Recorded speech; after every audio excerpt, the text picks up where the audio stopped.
Do you believe in miracles? Do I believe in miracles? I like to think that the good things are always on the horizon. Why is that?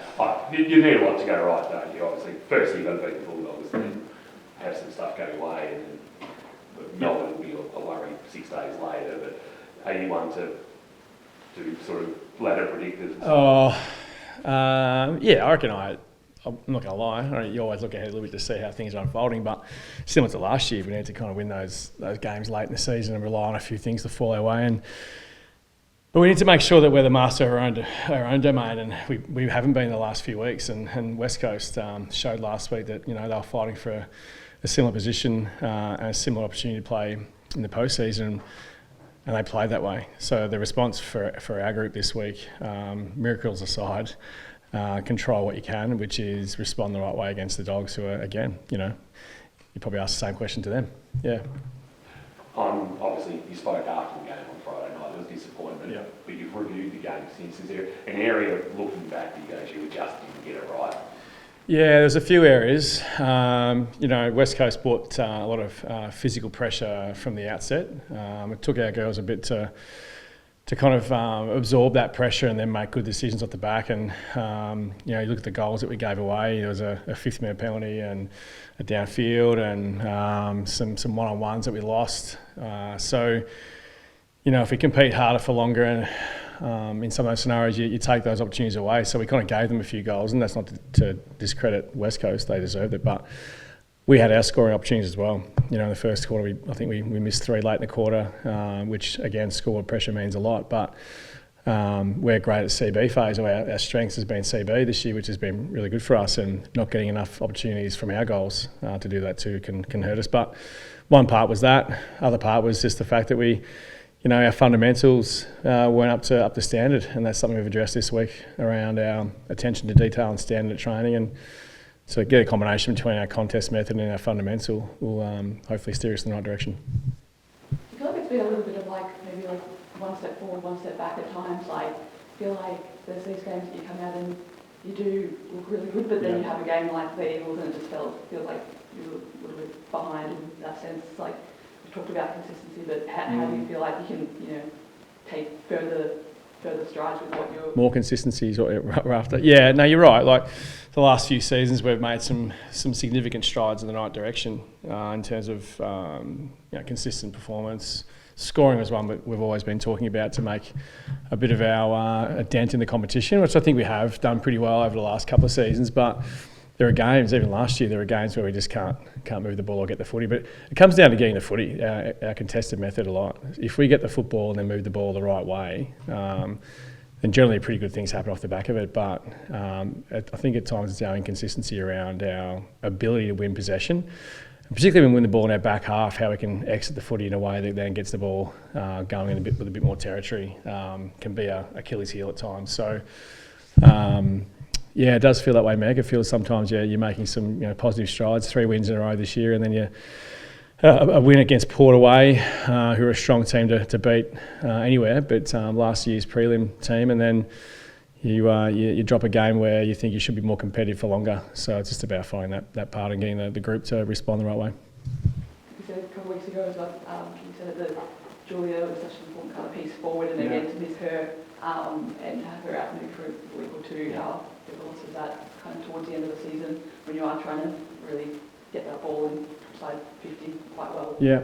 Yeah, she's been great. Like the evidence speaks for itself. Like she, her score assists and goal assists and shots on goal herself have been hard to replace. Yeah, and her leadership and experience out in the ground is second to none. And she's a tough, experienced player. So you're replacing a tough, experienced player with players who are up and coming in that space, and that can come with its danger of consistency around decision making and the position they play. But on the flip side, a great opportunity for players to get better in that space. But it certainly has had an impact on how we move the footy and flow. But she hopefully isn't too far away and can give us a bit of a hit before the season's out. Is Shelley Scott's season over, unless she played finals? Oh, it's looking unlikely. Yeah, with the medical report with the injury, keep getting pushed out to another week here, which is making the weeks that she needs to be recovering longer than the season's got to go. So we're holding out a little bit of hope, but it's looking more unlikely than likely. Is the worry that we may never see Shelby Scott again? Good question. There's a bit going on in the background around that. Like, she's been around for a while with the D's and us now, and she loves the game. I don't know if we'll not see her in the game in some capacity, but what that might be, whether she's going to be on the list as a player or doing something differently, is something to wait for. Next 2 weeks, if you're not to play finals, Yeah. are players playing for their list spot next year?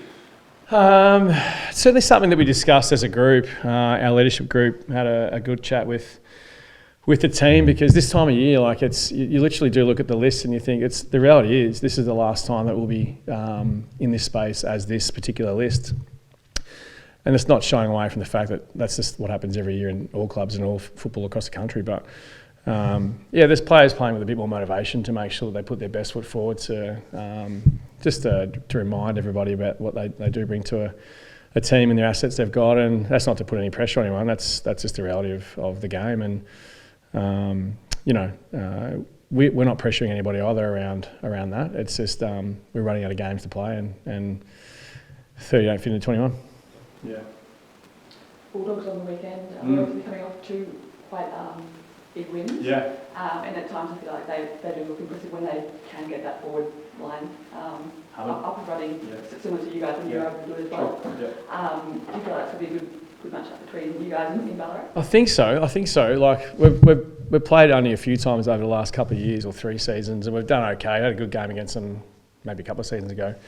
Hung on to win by a point, and before that was okay. But their form, they've started off pretty slow and found their mojo as the season's progressed, which was similar to their season last year, to be fair. But with added draft picks and good talent, they've had some good time in gel, which is great to see. And Blackburn's back playing some good footy, and Edmonds has been really strong in the ruck, and Pritchard's had a standout season. So they've got some really good firepower in the midfield, and as you said, Meg, they're scoring pretty well when they get that run and flow. So and they're pretty stingy in their defence too, which we can hopefully take advantage and change that script a little bit around our scoring power. So it'd be a good matchup. Neens, George, Ames, whoever's rolling through the midfield there. There's a number that we're going to run through this week to, on Kingy's point, just to kind of, expose a few of our girls around. This is the position you might play going forward, and these are the things and assets you need to show. And it'll be a really good battle around that. They're a good team, so we'll respect the Doggies highly.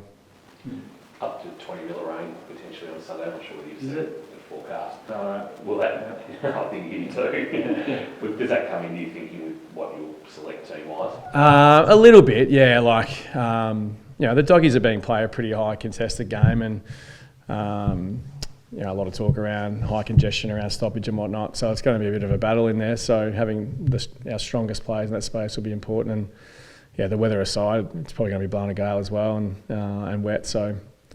It does come into conversation around who can master that space. Yeah. We're squatting tonight. So who outside of the 21 that played last week? Is it Meg McDonald? Meg's been talked about this week around the way she's been trained the last couple of weeks. She had a great match practice on Tuesday, so she's floating around the mark there as well. Bridie O'Rourke's had a really good couple of weeks in scrimmage. Gabby Featherson as well. Bella Smith. They're probably the names that we're throwing around that. Around our conversation, match community around who could give us a good smack in the game this week against the Dogs for the right reasons, and they're probably the main ones at this point.